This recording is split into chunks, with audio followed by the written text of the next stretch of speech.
Welcome. This is James Corbett of the Corbett Report with your eye-opener report for BoilingFrogsPost.com. The hysterical refrain, "Won't someone think of the children?" has been so overused as a knee-jerk populist appeal for overarching, tyrannical legislation, from proposals for internet censorship to calls for illegal government spying, that it has become a self-parodying cliché. Still, the essential argument appeals to such a basic part of the human experience that it is trotted out time and again by politicians, sometimes subtly and effectively, sometimes clumsily and heavy-handedly, and sometimes like George W. Bush. Rarely is the question asked, is our children learning? Teach a child to read, and he or her will be able to pass a literacy test. As yesterday's positive report card shows, children do learn. However the argument is framed, it is always essentially the same. For the sake of the children upon whose shoulders the future of civilization rests, this or that particular program needs to be enforced. Thus it should not come as a surprise that the Council on Foreign Relations, that group of globalist insiders founded by Colonel Edward House in 1921 as a tool for shaping American foreign policy and undermining American sovereignty, took up the question of education in a recent report looking specifically at how U.S. education reform is tied to the question of national security. Yes. Well, I would just add that our great American narrative has always been that it doesn't matter where you came from, it matters where you're going, or you can come from humble circumstances, you can do great things. And the key to that has always been education. In fact, it's always been public education. And one of the things that I want to underscore is that we do believe that the public education system, it's not hyperbole, the report says, to say that it's one of our critical democratic institutions. And yet it is unable now, particularly for kids who don't have means, to deliver that ticket to a better life. I was also provost of Stanford. And to me, the health of our nation is when I can stand in front of a Stanford class and one kid is a fourth-generation Stanford legatee, and the next kid is an itinerant farm worker's child, or the first ever to go to college in the family. And the only way that that happens is through educational opportunity for all. And so we believe this goes right at the issue of America's cohesion. The idea that a sense of national identity is fostered through the education system must be particularly horrifying to an American public that is now subjected to daily reports of elementary school children being handcuffed and arrested for schoolyard fights, or an autistic teen being tasered a sickening 31 times for the heinous crime of not removing his jacket in class. While the oppressive environment of today's schools do provide a window onto the increasingly militarized police state that America is becoming, the idea that the school system could be used as a tool for inculcating a national identity and taming a traditionally independent population is by no means a new one. In fact, as any careful study of the books and quotations of the Western school system's progenitors will show, the modern idea of schooling was formulated specifically to create a nation of intellectually crippled, docile workers who would be more dependent on authoritarian systems of control and more easily manipulatable by the ruling class. In his article, The Purpose of Education, Social Uplift or Social Control, Andrew Gavin Marshall carefully documents the process by which the school system came to be seen as a tool of nation building, and then as a mechanism of social control. Writing in the American Journal of Sociology in the 1970s, researchers noted, "The spread of schooling in the rural North and West can best be understood as a social movement implementing a commonly held ideology of nation building. It combined the outlook and interests of small entrepreneurs in a world market, evangelical Protestantism, and an individualistic conception of the polity." In contrast to this, reformers wanted to implement a system of social control, one capable, in the words of Robert Wiebe, of serving all citizens, stamping them American, and unifying the nation.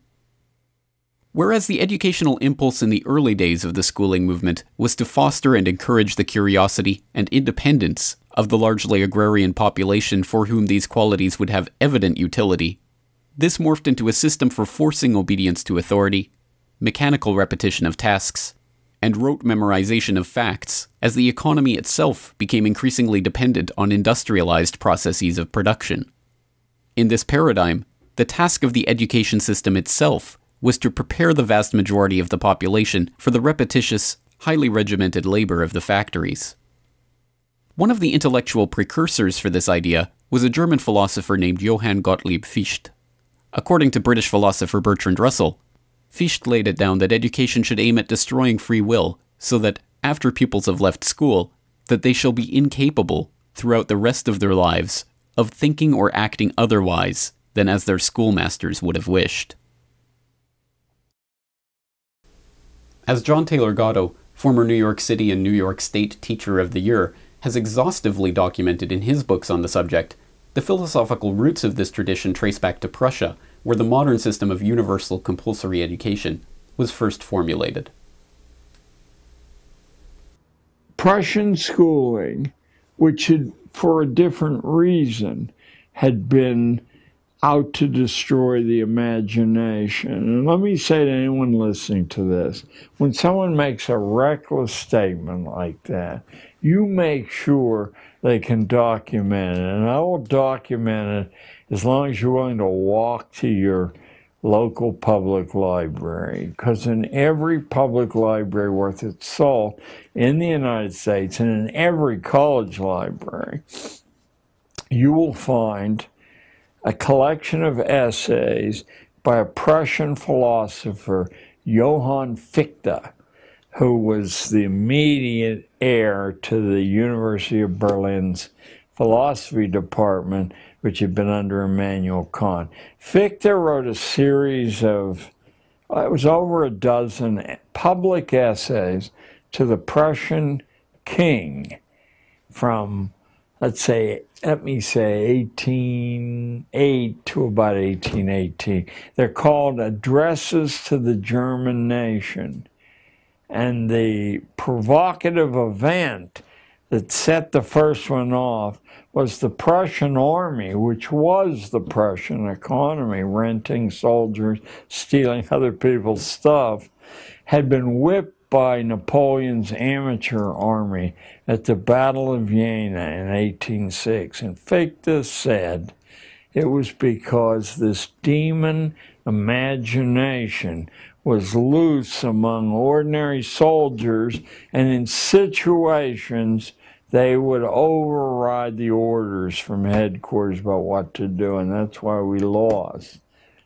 Now, what should fascinate anyone listening is that's exactly what the so-called liberal philosopher Spinoza in Holland had said in 1690 in a book called Tractatus Politico Religico-Politicus. Tractatus Religico-Politicus.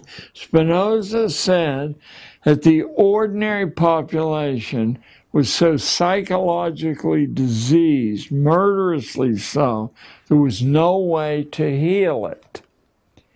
Just as Fichte, 125 years later, said there was no way to heal the disobedience gene in people who thought for themselves. Fichte said we have to set up a system of forced schooling, universal forced schooling, in which we destroy the imagination. Bells, ordered lessons, constant testing, rankings. More than just the control of primary and secondary education, however, the institution of the academy itself had to be tamed in order to make this system of control complete. With a history that could theoretically trace its ancestry back to Plato's academy, and at the very least to the universities of the Middle Ages, academia's rich history of fostering independent thought had long made it an uneasy ally of the establishment hierarchy. In the late 19th century, however, a generation of robber barons arose from the American Industrial Revolution to amass fortunes never before dreamt of by non-aristocrats. Fortunes which they were soon to put to the task of molding society in their image. In the 1950s, the congressional commission known as the Reese Committee explored historical documents of the major foundations established by those robber barons, including the Carnegie Corporation, and lead researcher Norman Dodd discovered how they took control of the levers of American state power by grooming a class of academics that would be amenable to their interests. At that time, their interest shifts over to preventing what they call a reversion of life in the United States to what it was prior to 1914, when World War I broke out. And they arrive at that point, they come to the conclusion that to prevent a reversion, we must control education in the United States. And they realize that that's a pretty big task. So it's, to them, it is too big for them alone, so they approach the Rockefeller Foundation with the suggestion that that portion of education which could be considered domestic be handled by the Rockefeller Foundation, and that portion which is international should be handled by the endowment. And they then decide that the key to the success of these two operations lay in an alteration in the teaching of American history. So they approach 4 of the then most prominent teachers of American history in the country, people like Charles and Mary Bird, and their suggestion to them is, will they alter the manner in which they present this subject, and they get turned down flat. So they then decide that it is necessary for them to do, as they say, build our own stable of historians. And then they approach the Guggenheim Foundation, which specializes in fellowships, and say, when we find young men in the process of studying for doctorates in the field of American history, and we feel that they are the right caliber, will you grant them fellowships on our say-so? And the answer is yes. So under that condition, eventually they assembled 20. And they take this 20 potential teachers of American history to London, and there they're briefed into what is expected of them when, as and if they secure appointments in keeping with the doctorates they will have earned. And that group of 20 historians ultimately becomes the nucleus of the American Historical Association. Earlier today, I had the chance to talk to Andrew Gavin Marshall, contributing writer to Boiling Frogs Post and founder of the peoplesbookproject.com, about the ways that this system of control via the education system has been consciously revised, updated, and reformulated by well-connected insiders under the guise of the crisis of democracy. Well, the crisis of democracy was the Trilateral Commission's response to the activism and regeneration, really the development of democracy in the United States and across a great deal of the world, the Western world and elsewhere, in the 1950s and 1960s going into the 70s. What was particularly worrying to the elites who are represented in the Trilateral Commission was the notion of not only these revolutionary movements worldwide, particularly in places like Africa, Asia, Latin America, which were threatening their domination of the subjugated peoples of the world. But right at home, the subjugated peoples, the internally colonized peoples, such as black people in the United States, different minority groups, you had women, the gay and lesbian rights movement, you had the Black Power movement, you had all sorts of various liberation struggles, the anti-war movement. What was happening was that society was becoming democratized and civilized. And that is, for any elite, a terrifying prospect. So what they talked about in this report, The Crisis of Democracy, was essentially and other scholars, elite scholars, were talking about this in the academic journals, but they call it sort of overbearing the system, putting too many demands upon the democratic system. The idea was that if too many people from too many different groups are now demanding too much from the state. The state can't respond because at the same time that they're requiring more in terms of social services, in terms of education, healthcare, welfare, etc., at the same time that the state has to spend more of its money on the people, it's also being simultaneously delegitimized because they're critiquing its actions abroad. They're against, the people are railing against authority in all of its forms, both corporate, political, social forms of power. So power everywhere was under attack. You even had an entire movement building up against the institution of psychiatry in the 60s and in the 70s. So basically every established institution of power was under threat during this period. Typically when we think of the 60s, we just sort of, brush it aside as civil rights and anti-war. But there was much more going on, and it had far greater implications. Now, elites pay attention to these things because they're in charge of everything. And when you're in charge of the country or the world, you pay attention to anything, no matter how small, that can threaten your interests. So the rhetoric of the report is really fascinating because everything is so